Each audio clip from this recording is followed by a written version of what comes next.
my God, like all of us are this way. And here I am. I just told you my credentials in medical regulation. Like, here I am, like the president of the California Medical Board, the largest board in the entire country. I could get any doctor I want on a telephone. And yet, I was not prepared.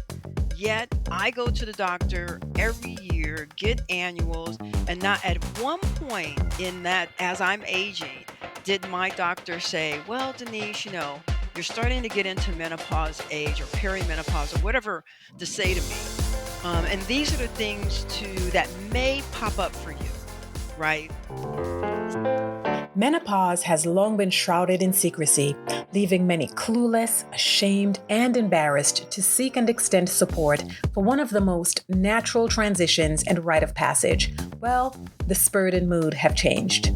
People are surrendering to curiosity, knowledge, and empowerment.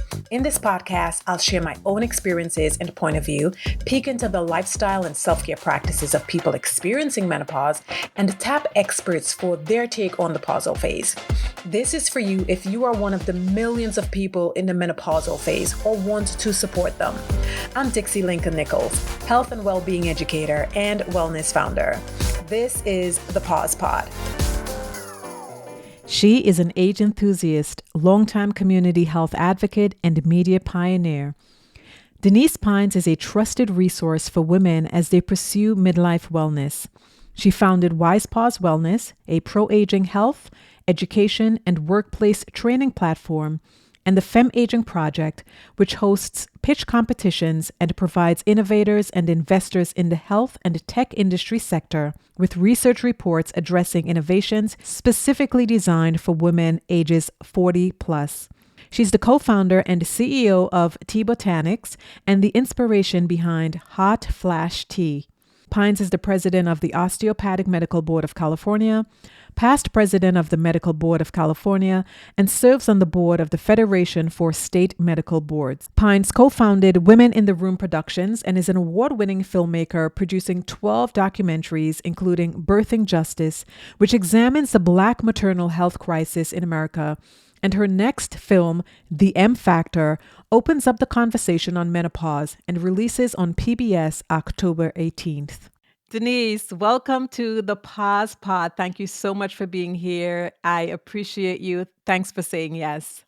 Yes, I'm excited to be here. Talk with the ladies. Yeah, we're going to have conversation, of course, around menopause and around well aging. And I'm excited to dive into all of your expertise, the different areas that you dabble in, to share with us your journey, your experience, etc. Tell us about your journey to this particular point. Yeah, it's kind of interesting. I mean, I feel like I've lived this sort of dream life. And what I mean by that is that, I've been able, if I have an idea, I'm able to execute on it in really, really big ways. So when I was young, I really loved I love fashion, right? Then they had home ec, so I'm really dating myself. But I always dreamed of working with designers. I didn't necessarily want to be a designer, but I wanted to work with designers. And so I lived in San Francisco and I got a chance to actually work with designers and represent them, our local designers. And then I moved on to like luxury brands like Louis Vuitton and Neiman Marcus. And then I decided it was too cold in San Francisco and I wanted to live somewhere that was warm. So Los Angeles, here I came. But literally the next day, it was the Rodney King riots. And my interest shifted into social justice and advocacy work and how to use media and events and like publishing to create partnerships with the African American community, lifting those voices, and also Latino community because Los Angeles has such a large Latino population. So I have worked with the top 25 foundations in the world, top 50 companies in the world, for the last 25 years. And I've always had this interest in health and wellness, mostly because, I mean, it started personally because I have asthma. And I had it really bad as a child, and I still currently have it, but it's managed. And so I brought that sort of interest of health and wellness into entertainment and producing about 1,000 hours of media content that was wellness driven. I've done, events, and then just sort of out of my own hormonal health journey, I've just started advocating for women's health at this life stage, right? Sort of bringing together what I've done in media, what I've done in terms of producing events, and then what I've done in publishing. And I also have a really heavy medical regulatory background. So I am the president of the Osteopathic Medical Board. I am the past president of the Medical Board of California, and then I sit on the board of the Federation of State Medical Boards. So I sort of merge my entertainment and health story together. Wonderful. Now, talk to us a little bit about the work that you do, the specific areas that you are involved in. I know you said your advocacy work, then you've got WisePause, which I'm sure is an extension of your advocacy work. And then you have Tea Botanics. We're not going to get into Tea Botanics just yet. Just through a little bit of all those different areas and how you landed in each one of those areas. So really, it all started with me honestly having a hot flash, sitting at my desk, just like we are sitting at our desks now. And really, honestly, at the time, I thought I was having a heart attack. And I thought, how could I be having a heart attack? And I know I have good, my heart health is really good. And maybe by the fourth one, it finally clicked. Like, oh my God, you're having hot flashes, right? So, all of what I'm doing really birthed out of my own experience. And I was having severe hot flashes, meaning I was having a hot flash every hour, and I also deal with my personal health on a natural. I take a natural approach first. And so my desire to treat it naturally led me to kind of what I've been doing. I realized as I got into this too and talking to friends that, we were just all blindsided by menopause. And, we needed information that just often was unavailable, even from our own doctors, right? Including treatment options. So that's what kind of led me into kind of creating, Tea Botanics. I know we'll talk about that a little bit later, but that interaction of creating that product, then had me out talking to women. And I realized, my God, like all of us are this way. And here I am. I just told you my credentials in medical regulation. Like, here I am, like the president of the California Medical Board, the largest board in the entire country. I could get any doctor I want on a telephone. And yet I was not prepared. Yet I go to the doctor every year, get annuals, and not at one point in that, as I'm aging, did my doctor say, well, Denise, you're starting to get into menopause age or perimenopause or whatever to say to me. And these are the things that may pop up for you, right? Zero, nothing, nothing. Still, even to this day, if I don't bring up the conversation about something, I still don't get help in that area. So, and this is talking in the traditional doctor realm, right? So, that producing that tea with my actual other doctor, who operates in the natural world, it led me to talking to a ton of women. And I said, I've got to create an event. I knew how to produce events. I knew how to raise money. I said, I got to create something where I bring, while I'm still in this role, to bring the best doctors to speak with women. And so that led me to creating WisePause in 2019. And we've been doing that, during COVID, it was, virtual. And now we're been back to doing these physical events. And then during that same time, I was reading articles about femtech. And one day I just said, where are the fem aging solutions? Like, where are the things for women like me, right? Where's the technology there? Where are the solutions there?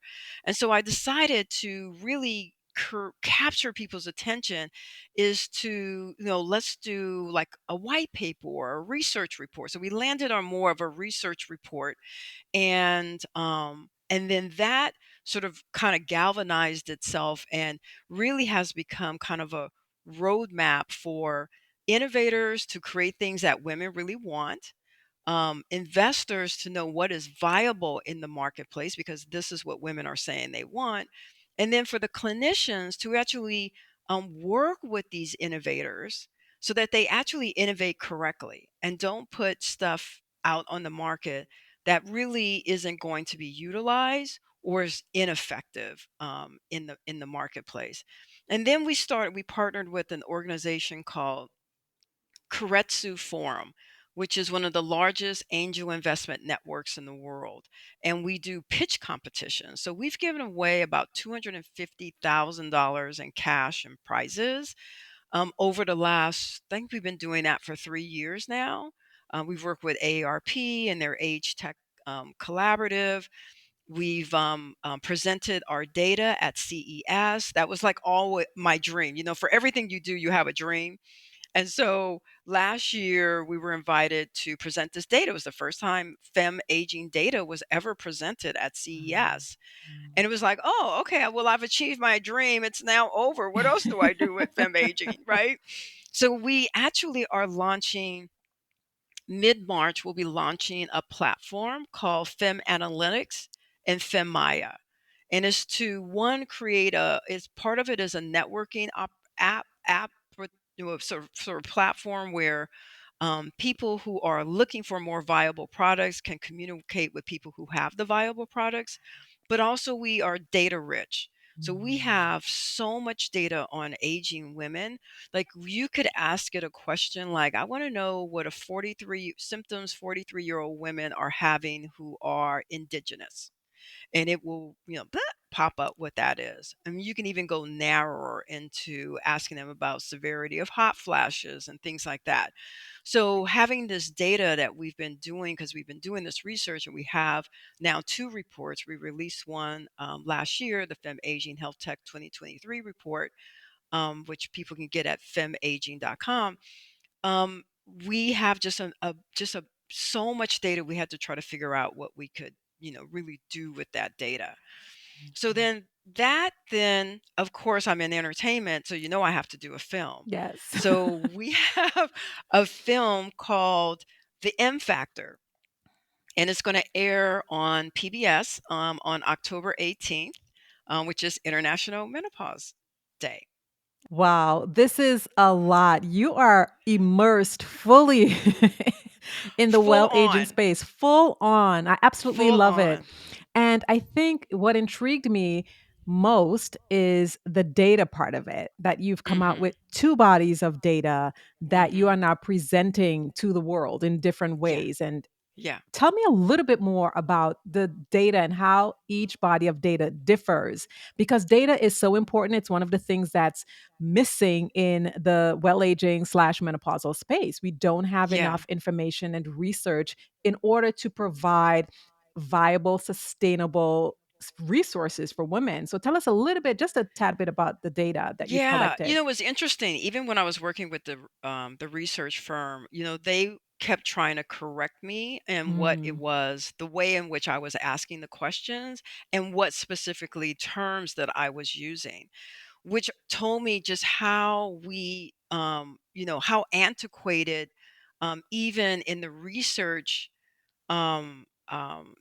that this whole that menopause is in, right? Which mm, is one of the reasons why I was really excited at the end of the year, when a White House said they were going to they were launching an initiative to increase research in women's health and added menopause, yeah. right? Yeah. Because data is important. Let me tell you, data, you can't do anything, you can't advocate or move the needle on anything without data. If you do not have something to point to, then appears to be subjective. So if we just say all these women are suffering from menopause, well, where's somebody's going to say, well, where's the data from that, Yeah. right? Yeah. Yeah. So Absolutely. we collected the data. Yeah. We have the data showing that women are suffering and what they're suffering from, Yeah. right? And how they're suffering and what ages are they suffering? How long does that go? When it happens to them? So we just have collected all this data since 2019 now, Wow. on women in this age group. So now this data can be used to make cases where the case needs to be made for whatever space somebody is in, right? So if you're in healthcare to make the case for we need to have more menopause education here with our doctors and with our interns, or we need to check that when we have residents, do they know, have they been trained in menopause at the school that they came from, right? So we can then take this data and use it in ways that is going to be effective for us to have better outcomes. So much work to be done. So kudos to you for going after the research, because without it, they're like, can't talk to you. Right. Exactly, exactly. I'm trying to do another research project specifically on current practicing doctors here in our state because, California has one, just the population really, we would cover every demographic in the population. And it's really been hard to try to get this pulled off because, it's just how people think about menopause. Yeah, But yeah, we really need to have factual data that current practicing doctors do not have the information to manage and treat women who are 40 plus who come to see them. And yeah, then once we have that factual, then we can go into, okay, what do we do about it? Well, we need to educate them. Does that mean that we need to make them have a mandatory CME if 25% of their patient population is over the age of 40? Right? I mean, so once you have again data, then you can go and say, okay, here's the data. It showed this is the problem. How do we solve this problem? And then we can start putting things in place to solve that problem.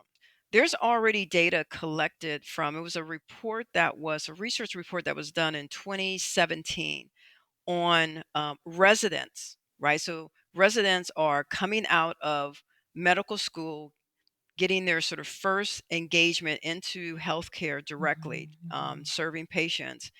And they did research and found that only 26% of them knew anything about menopause, right? Just anything about menopause, let alone how to manage and treat the patient. These are fresh coming out of medical school. So we're not teaching it there. We're creating a new pipeline of doctors who don't know how to help women. And we currently have a practicing population of physicians that don't know how. So we're recycling this. So, when we look at everything that we're doing and we're out here trying to talk to women about menopause, they're still going out to into the medical world, and our research shows that they don't get their information on this from the internet or all these other places in terms of what they trust. When it comes to mm, people's health, they don't depend on an app, they don't depend on Dr. Google. They depend on what is it their doctor has said to them, right, right, right? So we got to educate the doctors. yeah, Our research shows this over and over and over and over and over again, yeah. right? Yeah, yeah, absolutely. You are 100% correct. And I'll use my grandmother as an example. She swears by everything the doctor says. Even if I tell her That something, my dad too. yeah, My dad she too. will not believe what I tell her. If I tell her something, she will not believe it. If she goes to the doctor and the doctor says the exact thing that I said, then she'll believe and act on it, because she values, the doctor's Yep. professional opinion better than mine. And I'm a teacher and I learn Yeah. these things so that I Yeah. can impart the knowledge, and she doesn't. So you're absolutely right. The doctors need to be trained and they need to be Yep. open and listening to Yep. because when people go in with their concerns and their symptoms, a lot of them are being brushed aside. But we can talk about that for eons because we know that it's a deep issue that needs to be addressed. So let's just move on and talk a little bit Okay. about the film that you have coming up in March. Okay. What's the Okay. context of that? And share with us, a little summary of it. Sure. I mean, the goal of the film really is to create awareness around this issue, right, to the broader public, and then to show, like, um, what is menopause, Mhm. right? So we're going to talk about some historical context, and since I'm Black, we're making sure that we actually talk about the father of gynecology, who used enslaved Black women to do a lot of the surgeries and discoveries of treatments as well as devices Mm. that are currently being used on in women's health today. We're going to talk about, HRT and dig into that a little bit. We're going to talk about cardiovascular health. We're going to talk about the brain, how the brain actually looks. We're working with a woman out of New York who is an expert in menopause and the brain. We're going to look at the brain before perimenopause. We're going to look at the brain during perimenopause and the brain post-menopause. And it is fascinating when you actually see this. So you actually can see there is something that happens to women during perimenopause Mm. with regards to their brain. It's not something that we are not experiencing. When we say we have brain fog, there is something really, in fact, going on. So, again, lack of research to understand how estrogens drop. Estrogen receptors are on every cell in our body, right? Just like testosterone, just like progesterone, every cell of our body. So if it's every cell of our body, which is why when estrogen starts to decrease, it impacts our brain, it impacts our heart, it impacts the reproductive system, right? So, we just need more research to understand this impact much more. So that's it. And we will end this film that this is the best years of our life. Love that. I don't do any film that we don't end on a high note. I just did a Yes. film called Birthing Justice about the Black maternal health crisis, and that's depressing. If you're a Black woman, it leaves you really afraid. But Yeah. we ended the film about showing what Black joy looks like, Mm. right? Like, Hmm. why can't this be a beautiful experience for us? That's what Absolutely. we expect this to be, right? So we'll end this film that way too. I love that. The hope and the optimism and even after the transition, because once we are in menopause and post-menopause, we stay there for the rest of our lives. So it's so important to highlight the beautiful aspects of it and the joy that we can bring if we want to, right? And I Yeah, think we all have to yeah, want it. If we want to, we can experience this in such a joyful way, because I know I have, yeah, and I know you're doing yeah, a lot to highlight that joy that people can yes. experience during and after menopause, Yeah. right? Oh, the one other thing I forgot in the Hmm. film, we're going to talk about women of color, Yeah. Black women, Latina women, and why is it that we suffer longer and more with more severe symptoms? So we will definitely touch on that. Important, important. Our experience is so very different. And again, there's so much to bring to light about menopause and the experience that we all have. We're not a monolith within our cultures, even within each Exactly. individual. It's different for each person individually. I know you said, I read somewhere where you said you are an athlete, you run marathons and Yeah. triathlons, and your mom never Yeah. experienced hot flashes. And then here your experience popped up and it was entirely different from your mom's, right? Yeah. Yeah. So my mom had heavy, she didn't have hot flashes or night sweats or anything, but she did have heavy periods. Mm. So in my mind, that really was what I thought was going to be my menopausal experience, right? And it totally wasn't. I didn't have heavy periods at all.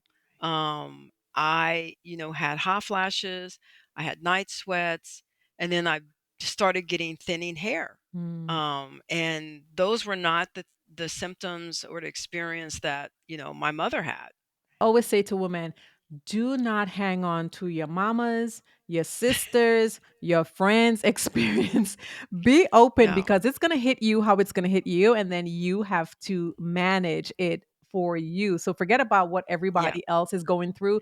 Don't embody that, because Yeah. you may just be disappointed. Yeah. Yeah. So genetics is good just from a standpoint that, one, I'm Black, you're Black. So Yeah. in this menopause space, we have factual data that we suffer longer and more severely. Okay, Mhm, so that's mhm, mhm. seems to be not genetic, but associated with being a Black woman. Yeah, yeah, yeah. But genetics are important in our health, so I wouldn't say it's not important, but also environment. So if I grew up in one area, right, with my parents, and then I say at 18 I moved to all the way to another state. And where I lived, I was close to, say, a smokestack place, Mm. right? And I was lived in a house that had lead paint. That environmental exposure now is different to my genetics that then can show up for me when I get into menopause. Right. So I could have these crazy menopausal symptoms where my mom may not have had that, but my environmental exposure created a new condition for me. Right. Yeah, yeah, yeah. So, or what I ate. Right. So, Mhm. maybe I grew up with meals being cooked, but then I got in my 20s, I got into working and was, fast food, quick prepared food, and that became my diet. So that also can change. Or what I wash my body with, or the stuff I put on my hair, if it's highly chemicalized, right? People think when they put stuff on their skin, it doesn't penetrate through to their cells. They think it just like stays on the surface, right? So all of these things create the experience that you're going to have as you age and get into these menopausal years. So, yes, the genetics, you can't just look at that because you're going to have a different, you know, experience in the world that's been separate from what your mom or anybody in the household you grew up with, their experience was.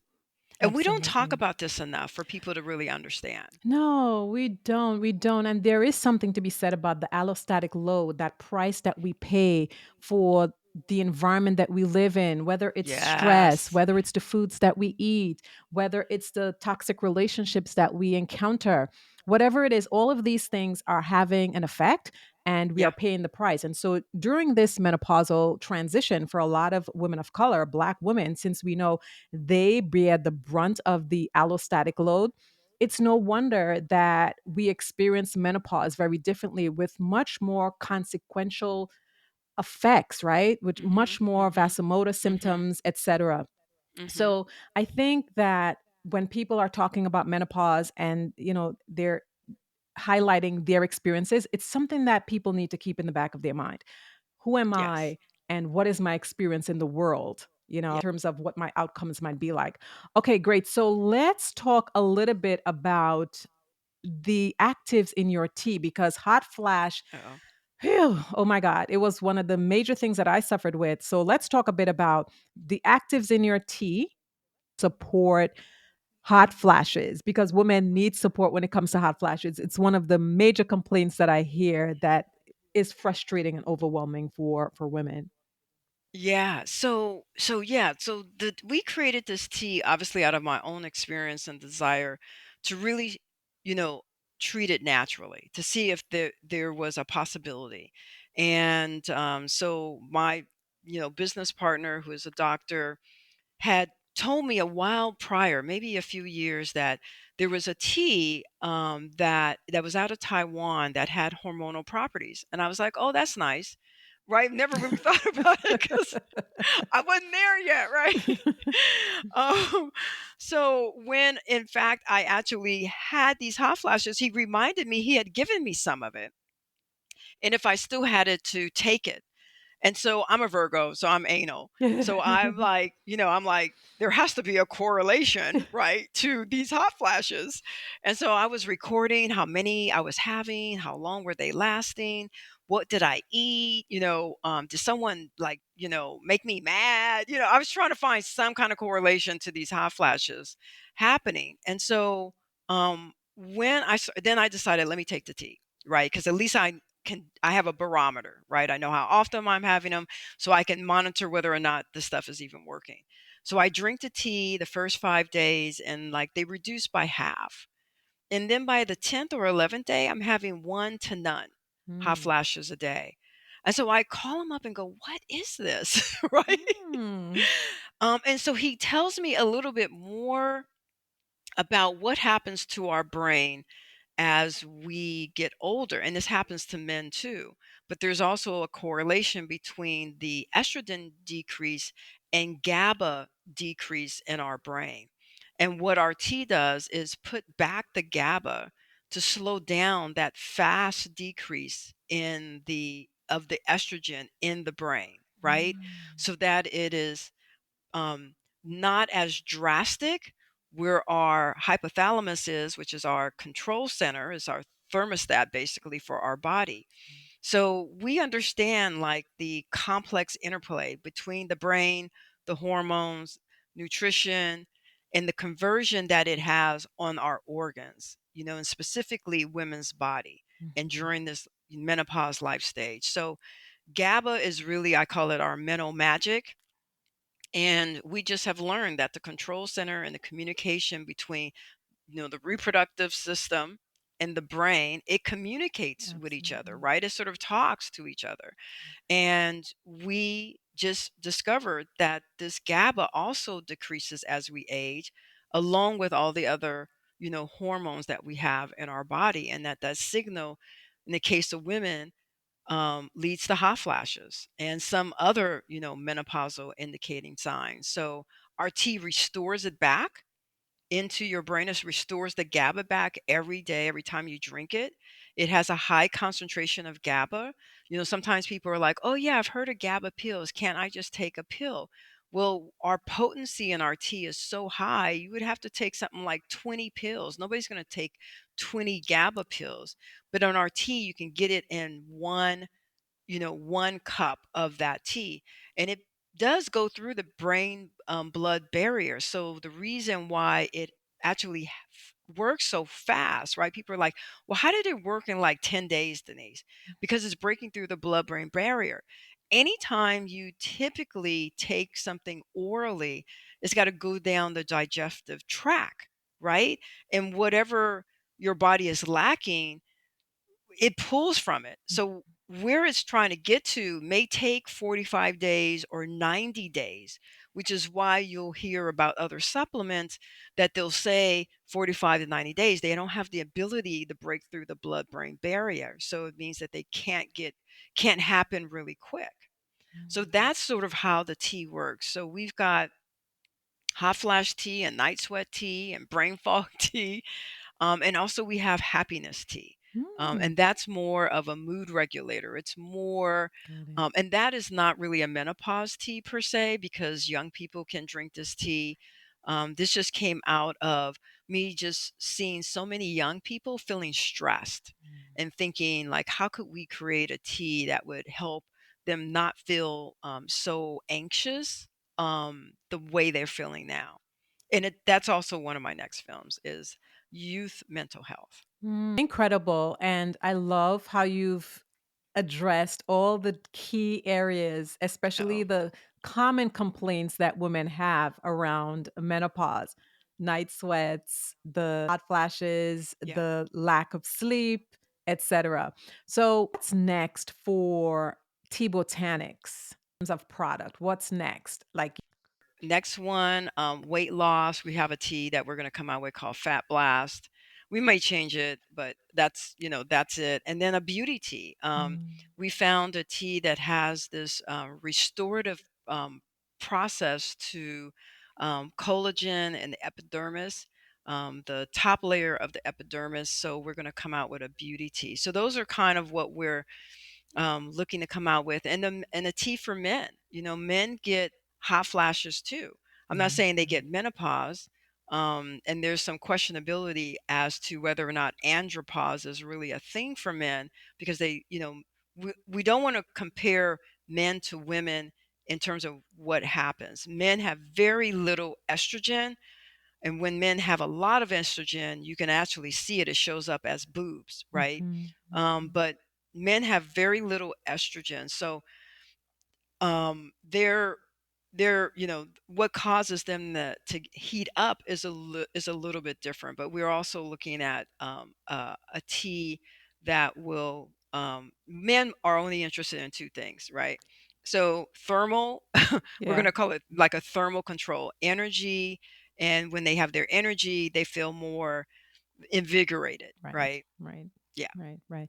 I love that. And I do, in my opinion, I do believe that andropause is a thing because I mean, I have my own husband who is Uh-huh. right around the same age as me, and he is going Uh-huh. through andropause. I'm going through menopause, and Uh-huh. you can see the similarities. Like, of course, the dominant hormones are different. For Yeah. I've got a Mhm. little bit of testosterone too, so Yeah. it's kind of just the opposite of each other. So I love that that's something that you're paying attention to because I think they too need to understand that, hey, you're going through your own thing. It's just because of Yeah. toxic Yeah. masculinity that nobody talks Yeah. about it Yeah. and they shove it under the rug. So yeah, Which is kind of sad for guys, yeah, in one sense is that they have to work, refer to their hot as being like work sweat, right? Because exactly. they they don't there's no space for them to No. really talk about this other than their sexuality, right? Yep.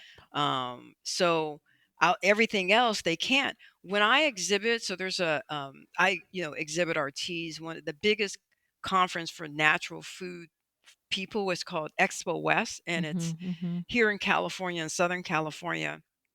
And people come from all over the world with all kind of natural products. And it has a lot of men that attend this show because, lots of retailers come.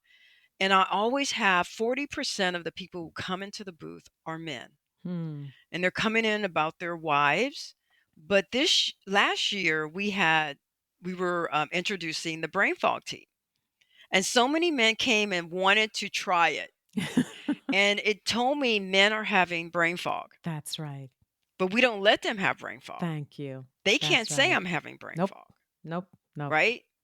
Definitely onto And something. so it's kind of sad. Yeah. But Yeah. yeah. Very sad. Yeah. Oh yeah, yeah, yeah. Yeah. Very Mhm. sad. I went to Very the sad. sex Very symposium a sad. few weeks back, and there was a doctor, I forgot his name, but he was Oh talking yeah. about his treatment and how he treats the couple because he addresses, they call it male menopause. And I'm like, no, it's not male menopause, No. it's andropause. No, it's not. But Yeah. But we have to be careful in this space of not trying to bring men's andropause into our thing. And what I mean by that is everything about health is based on men. So if we let men take over our menopause space by what their thing is, yeah, we're totally going to lose out again. absolutely. Right. So I'm about men understanding women in menopause and how you can support. That's it. I'm not currently a part of Yeah, us wrapping their andropause into menopause. I'm mhm. absolutely against that. Right, right, Absolutely right. against that because Right. we need, yeah, you know what I'm I saying? get what you're saying. I absolutely get what you're saying. I think it's one Hmm. thing to treat the man and treat the woman if they are a couple and they exist together in Yes. the same space. Yes. But Exactly. treating one as the Yeah. other, you're absolutely right. Two Yeah. Separate. separate Yeah. phenomenons Exactly. and I think needs to be Exactly. addressed separately. I'm Yeah. totally with you on that. Okay, let's talk about pause. And Wise Pause is here for and what are all the good things that is wrapped up in the WisePause package for support? I created WisePause to really empower women and to empower them with the expertise, the science and the support in sort of a community way. Right, So right, bringing in the doctors, bringing in the therapeutics. I'm really big on therapeutics. Like I do sound baths, I do a microcurrent, I do cryotherapy, kind of you name it, I've tried it kind of person because I believe that all of those things help to restore the rhythm, our feminine rhythm that we have in our body. right. It's not just popping a pill, put in a patch on, as the solution. It's all of these. It's like a recalibration. It's like you don't get four new tires put on your car and then go out and drive it. They Yeah. have to rotate those tires to balance the tires out, right? And that's what massage is, right? That is what biofeedback is. That's what all of these other therapeutics are. So we have to do, all of these things sort of simultaneously. And so that's what I bring the Wise Pause.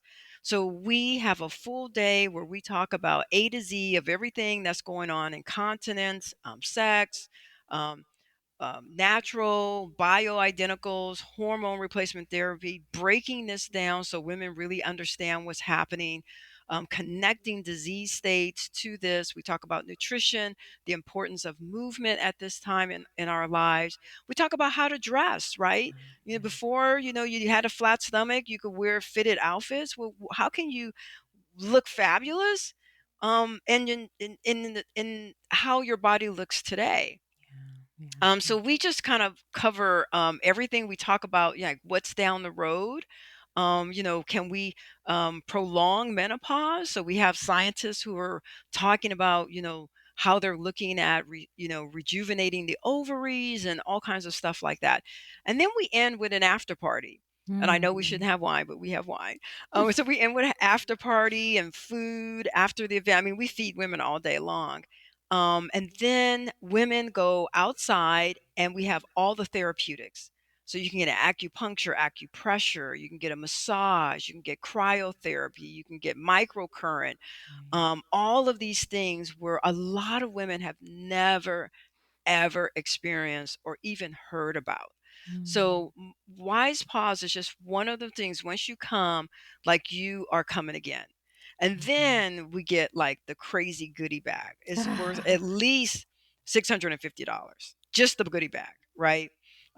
This last year's bag was so full. I was like, I think I have to get a new kind of bag because the women were like carrying it like this to their cars, right? Because it was so, I felt bad. I kept thinking, God, I hope the handles don't break. Right, right, right. So yeah, so we just have created really a community of, of doctors, and even the doctors stay. Half the doctors stay to the end of Wise Pause. I'll see them and go, "Oh, Doctor So and So, you're still here?" They were like, "Denise, I'm so enjoying this." Right? Usually you have these events, the doctors come up on a stage and out the door. Right? But women really want to engage. They want to ask. They have a personal thing that they might want to ask, that they've been asking their own doctor for like 4 or 5 years. It's just, so I want to invite doctors who are willing to do that. If you're not willing to sit down at the table with a woman, with these women, like, this isn't where I want to invite you to be. Right, right. I love that. And I think it's so important for women to be seen and heard and feel Yes. valued during this stage of their lives. And it sounds like that's what you're creating, a very holistic experience that centers the women who are actually experiencing menopause. And the funny thing is, like, a lot of the doctors are probably in the same the same stage, or the ones who are not Yeah. know people who are and want to Yeah. understand how best can I support and Yeah. serve this worthy, phenomenal group of Yeah. women who are Yeah. aging, right? Yeah. It's so Yeah. important. Okay, so there's been a lot of momentum around menopause.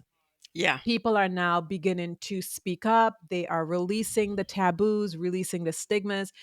Women are leaning into learning. They are asking questions. People have opinions. Experts are all over the place. Thought leaders are here and there.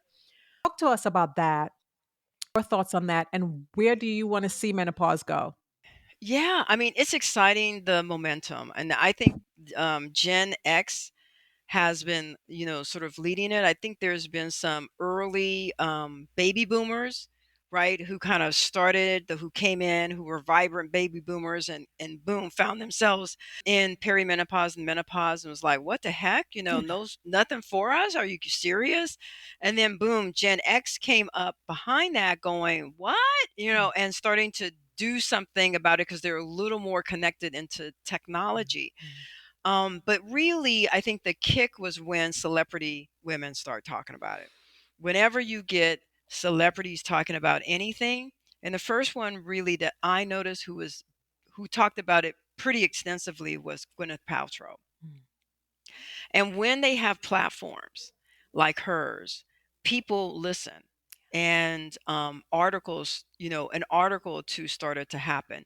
And then just in the last, I would say, 18 months, 2 years, we've seen the most articles written on menopause than we've seen in the last 80 years, right? Collectively, yeah, in 2 years. So that has also really, really helped to get it out there. And now you have so many people, sort of jumping in. But we do have to be careful about making sure that we are giving women the right information, because this isn't researched enough. So people can't guarantee their solutions totally. Even in what it is that I do, our stuff is based on science. And people need to look at, if someone has natural solutions, is it based in science? Right? Because if it's not based in science, then, you really just don't want to try it. And you really just want to make sure you understand what is being presented to you. I'm all for this robust startup that's happened, because, at the end we're going to definitely have the winners, right? And so I see kind of two things that really need to happen more. We need the research, right? We need to solve these problems. We need to solve PMS. We need to solve PCOS. We need to solve endometriosis. And we need to solve menopause Hmm. suffering. Yeah. So we need more research dollars to do that. We need to increase research by 5,000%. When I say that, people are like, I'm like, do you know what the percentage now? It's 4%. Okay, it's 4%. So it needs to increase by 5,000%. We're Absolutely. half the population in the world, and in the US, actually a little more. We're 52%. And then second, we need to have companies implement workplace training. We need, where we work, to be understanding of this woman, right? To be compassionate and to have tools for her. So you need to have a company where they have, um, whatever their affiliate, employee program is, that part of that health has someone, or an entity like a Geneve, that can support women when they are going through these problems. It can't just be a regular doctor. They don't know. They just can't really help these women. So they need to have these sort of partnerships, and they need to have some sort of policies to really protect women, so that women, if all of a sudden I'm having a hot flash in the middle of a meeting, and maybe I'm working with some young people, that all of a sudden I don't get pegged as old, Right. and now I'm no longer on the growth track. And I could be 49 years old. I still on the growth track at 49 years old, right? The 100 most powerful women in the country are 50 and older, Mhm. not the most powerful 30-year-old, right? So that's like the reality, because that's all an experience track to get to being that. Yeah. So research to me, and implementing workplace strategies for Yeah. sure. And I do workplace training. Mainly, I've been working with the entertainment community, because that's the space that I, orbited in before I got hot flashes. People always like, "Oh, you've been in this space for a long time." No, I haven't. I've been in entertainment for a Right. long time. That's my real work. Right, right, right. But not the menopause. Yeah, No. this is a super important conversation. I mean, all of it is important, but I do menopause in the workplace ops as well. And I cannot tell you Yeah. the amount of pushback I've gotten. And here is the surprising thing. The pushback is not from the men. The pushback is from women who do not want to talk about menopause, who would say, I'm Yeah. sorry, this is not something we can talk about right now. I don't Oh, think yeah. people are ready. And I'm talking about women who are in perimenopause Oh, yeah. themselves and women who are Oh, in no. postmenopause. And I'm like, wow, this Yeah. is just such deep ingrained learning that we need to start peeling back and distilling Exactly. and changing the Exactly. narrative and changing ourselves and how we operate within these spaces. I mean, I know it's going to get better. We are just a generation It's that's gonna get starting to better. move the needle. Yeah. And Yeah. the the millennials are going to blow it out the window. And then the Z's are going to just sail right in and be like, oh, yeah, we know. Yeah. Yeah, they're gonna know what it is earlier, and actually, like, be more preventive. Yes, Right, they'll be more absolutely. preventive Yeah. and be ready Yeah. when they get there. Yeah. But Yeah. yeah, in terms of companies, and it's really, really tough. It takes me about 6 months from first conversation to we're doing, a webinar. right? Right. And I have multiple phases of what it is that I do. So it's way Right. beyond just doing webinars. Right. But Right. that's typically where we start is like, let's talk about menopause and, Mm-hmm. just a general overview.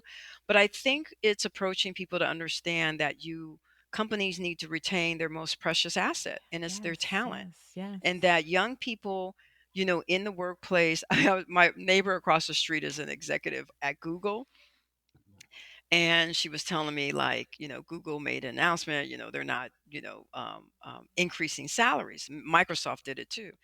And so she says they're having this quiet, what does she call it? Quiet quitting. Mm-hmm. And that's terminology actually mostly used in the tech world. But quiet quitting, what quiet quitting is. So I was like, oh, I've experienced that with social media people that work for me. They ghost you. She says, no, no, no, no, Denise. These people are still working, but they're working at 70% Ooh. because they're saying, well, I didn't get a raise. So, I mean, I'm not working at Mm. 100%. Mm. Right. And so we need people who are 40 plus who really know how to work. Yeah. And we don't Yeah. have quiet quitting mentality, Right. Right. right? Yeah. You need that. You need to retain the talent that's older because we don't walk away from jobs. We aren't afraid of something hard. We are committed. We have a work ethic that's very different than younger people. Every startup that end up becoming really successful, you know what they have to do? They have to get older people to help them run their business.